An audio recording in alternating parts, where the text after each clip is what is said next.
ఉన్నవారు తప్పక పాటించాల్సిన 5 చిట్కాలు. రక్తపోటు లేదా బీపీ సమస్యను నియంత్రించడానికి కొన్ని చిట్కాలు ముఖ్యమైనవి.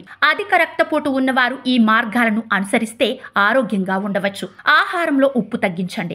అధిక ఉప్పు తీసుకోవడం రక్తపోటును పెంచుతుంది. ప్రతిరోజు 1500 mg నుంచి 2300 mg ఉప్పు మాత్రమే తీసుకోవాలి. రెగ్యులర్ వ్యాయామం చేయండి. ప్రతిరోజు కనీసం 30 నిమిషాలు నడవడం, జాగింగ్ లేదా యోగా చేయడం బీపీని తగ్గిస్తుంది.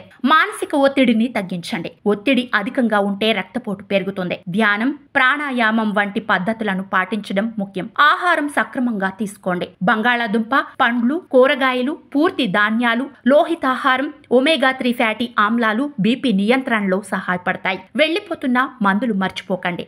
డాక్టర్ సూచించిన ఔషధాలను సమయం మర్చిపోకుండా వాడండి. రక్తపోటు ఉన్నవారు వీటిని పాటిస్తే ఆరోగ్యంగా జీవించవచ్చు. సరైన డైట్, వ్యాయామం, మందులు అనుసరించి ఆరోగ్యాన్ని కాపాడుకోండి. మరిన్ని వివరాల కోసం మా అశ్విని హాస్పిటల్ని సంప్రదించండి. మా హాస్పిటల్ ఎల్లారెడ్డిపేట బస్టాండ్ ఎదురుగా కలదు. మా కాంటాక్ట్ నంబర్స్ 95505883 77 మరియు 9100093338.